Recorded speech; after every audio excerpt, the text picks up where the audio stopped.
안녕하십니까.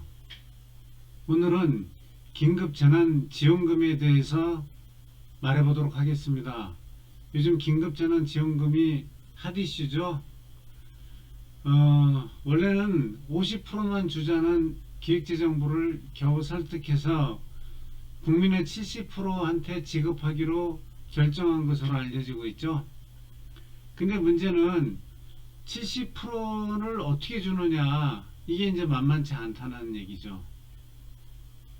70%를 맞추기가 쉽지가 않다는 거죠.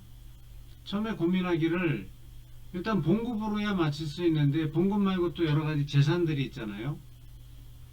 그런 재산들을 어떻게 반영할 거냐, 이게 이제 첫 번째 논쟁이었던 것 같습니다.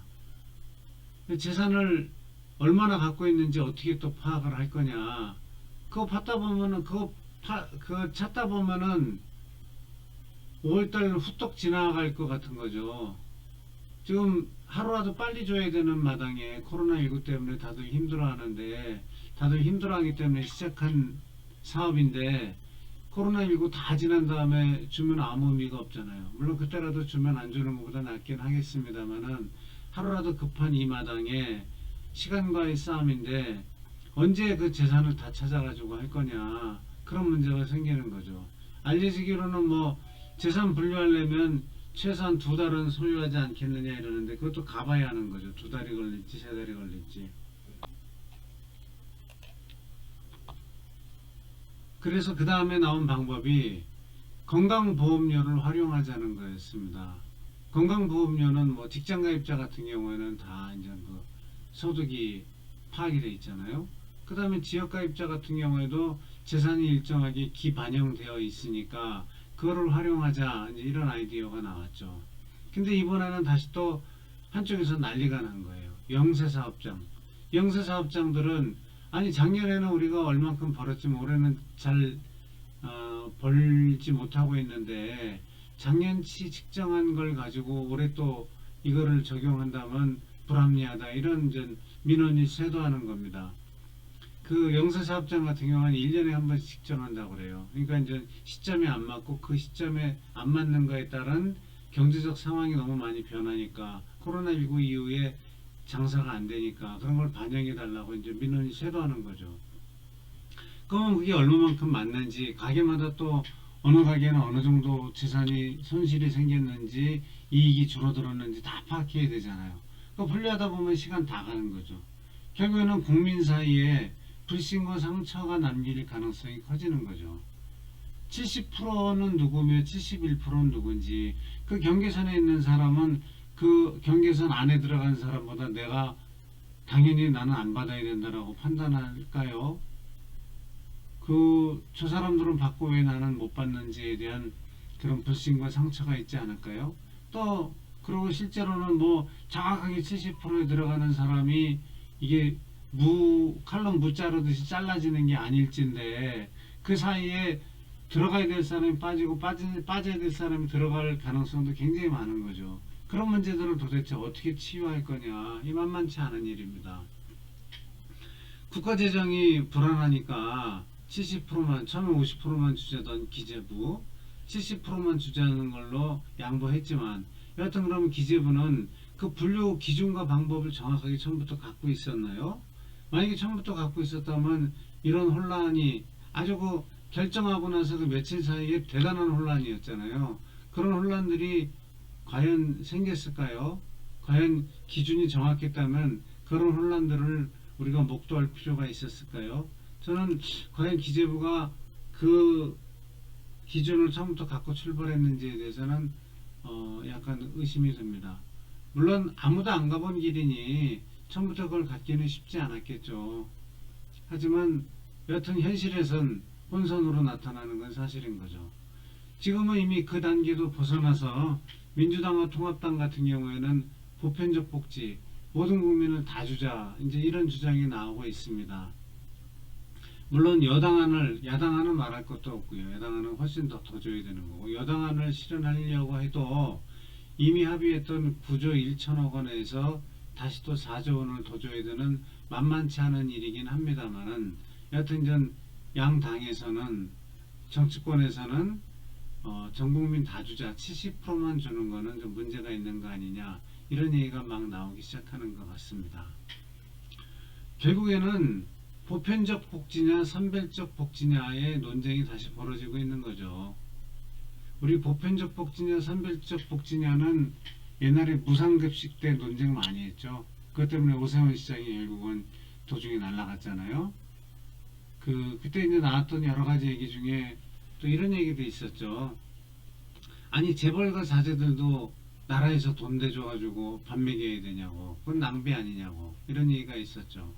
여하튼 그런 뜨거운 논쟁에도 불구하고 무상급식은 채택이 됐고 실행되고 있고, 지금 뭐 재벌가 아들들도 같이 밥 먹고 있지만, 재벌가 아들이 밥 먹는다고 뭐 재정 누수가 심하거나 사회적 기강이 해이되거나 이러지는 않잖아요.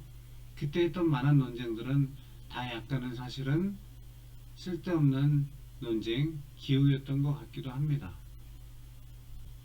이 대목에서 우리가 떠오르는 영화가 하나 있죠. 나 다니엘 블레이크. 좋은 영화였죠. 2016년도에 개봉됐습니다.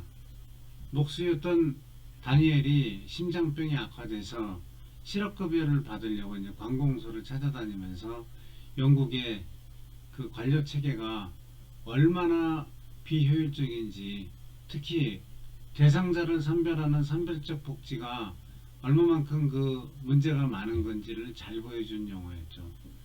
그 대상자가 복지 대상인지 아닌지 선별하기 위해서 굉장히 많은 공무원들이 일을 하게 되고, 그리고 또 그만큼 많은 절차를 둬야 되고, 그럼에도 불구하고 또 그 절차대로 했음에도 불구하고 선정되지 말아야 될 사람이 선정돼 가지고 또 사회적 문제가 되고 많이 그러잖아요.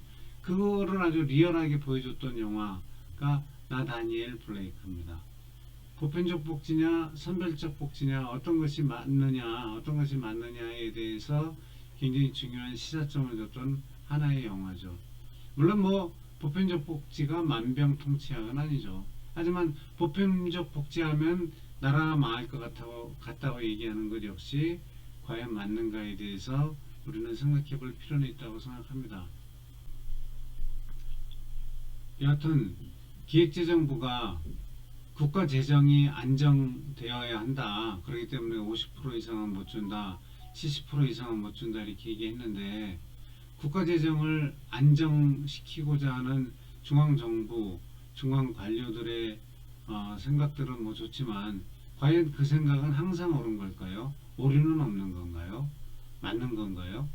저는 예전에 비슷한 경험을 한번 한 적이 있습니다.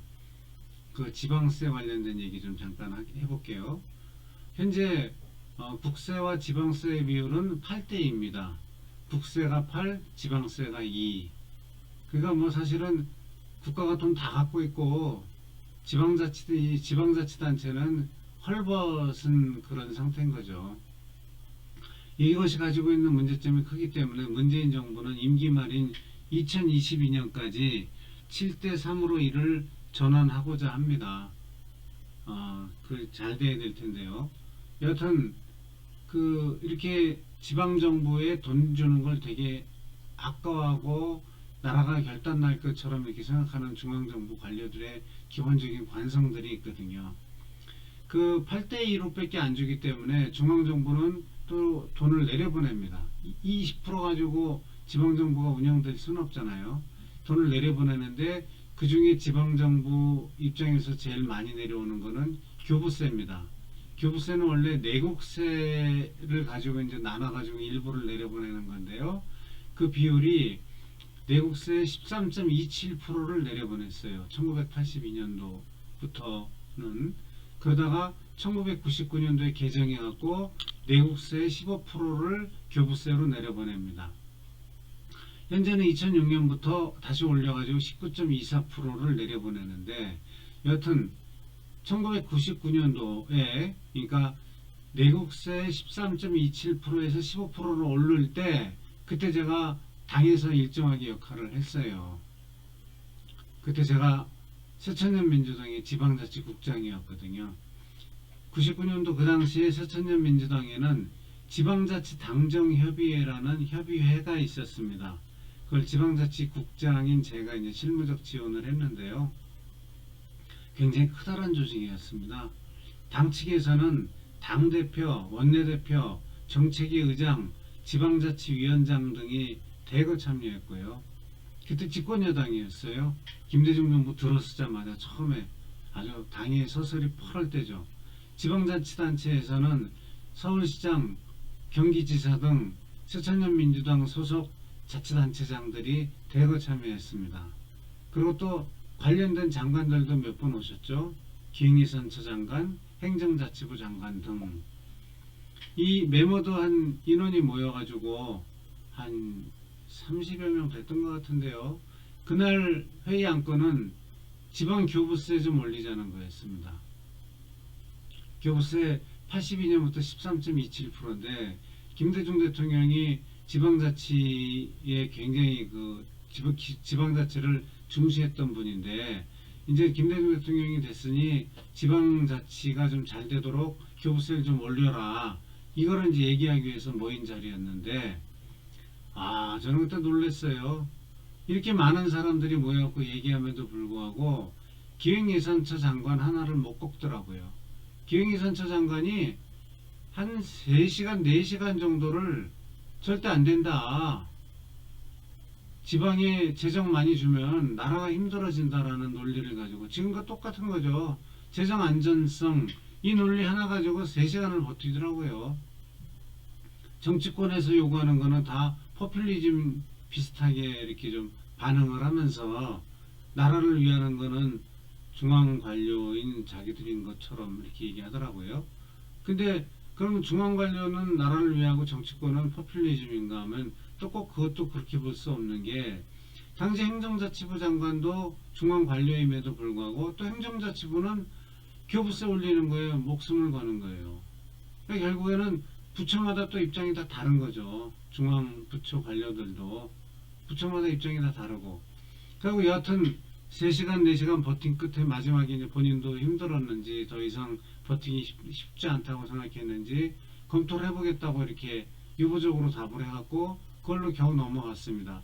결과적으로 이제 개정이 됐는데요. 13.27%에서 15%로 개정됐지만 그때 뭐 나라가 결단 났나요? 그것 때문에 뭐 중앙정부의 재정이 안정성이 흐트러졌나요? 전혀 그런 거 없습니다.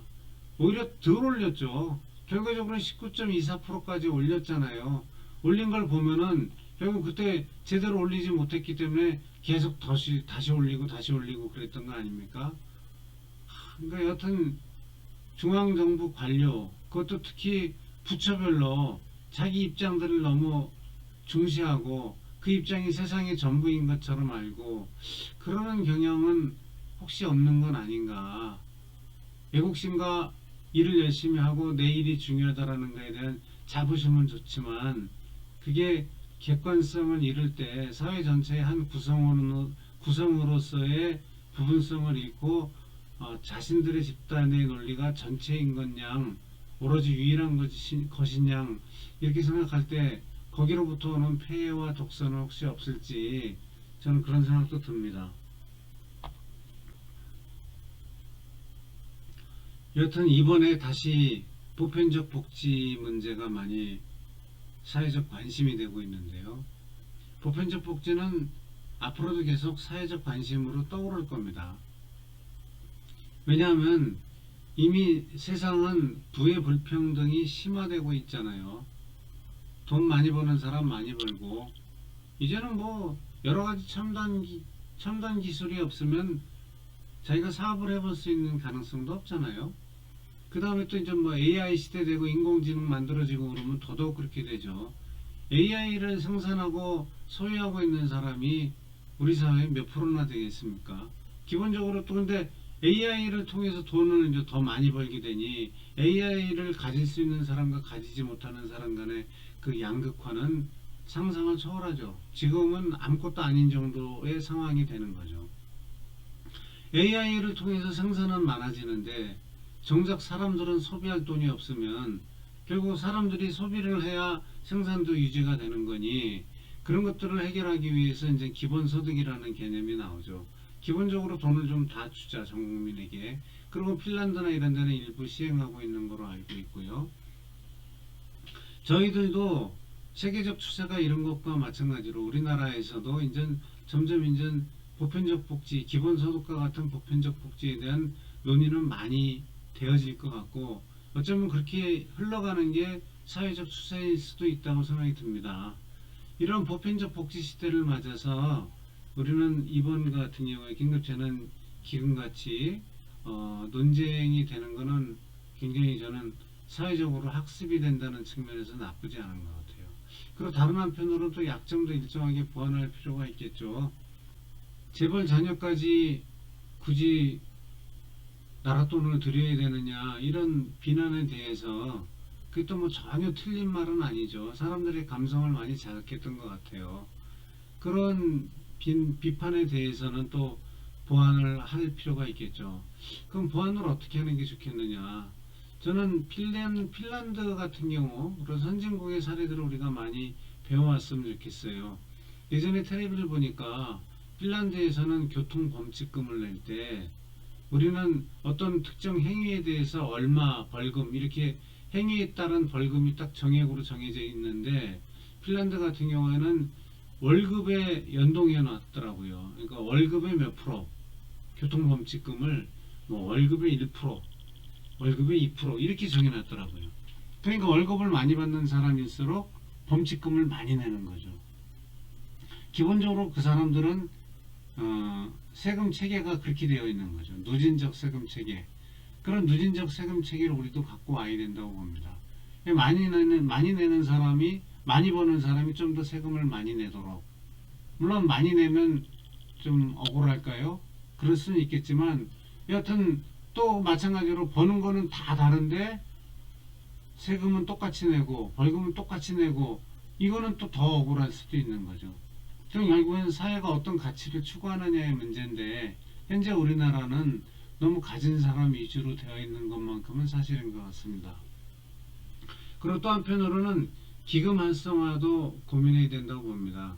요즘 뭐 김경수 경남도지사가 재난기금도 활성화해서 만약에 100만 원을 다 받았다면, 근데 굳이 받을 필요가 없고 받을 용의도 없는 사람이 받았다면 그런 사람들은 기금으로 내놓으면 어떻겠느냐, 이런 얘기를 했는데 좋은 제안인 것 같습니다. 그러니까 만약에 보편적 복지를 통해 갖고 내가 굳이 이 복지 혜택을 받을 필요가 없고 그러고 싶지도 않은데 그 돈을 받은 사람들 같은 경우에는 기금을 활성화해서 다시 사회적으로 기부하는 방법이 있지 않겠습니까? 여러 가지 방법들을 통해서 그 약점을 보완할 필요는 있다고 생각이 들고요. 여튼 우리가 보편적 복지가 이제 점점 우리 앞으로 다가오고 있기 때문에 보편적 복지를 어떻게 받아들여야 될 건가에 대해서 여러 가지로 사회적으로 고민을 하고 그걸 공론화하고 또 약점을 보완하는 이런 대비하는 시간들을 좀 가지는 게 좋을 것 같고요. 이번에 긴급재난지원금이 그런 점에서 저는 상당히 우리 사회를 한 번 더 성숙하게 만드는 좋은 계기가 될 거라고 생각이 듭니다. 예, 이상으로 마치겠습니다. 감사합니다.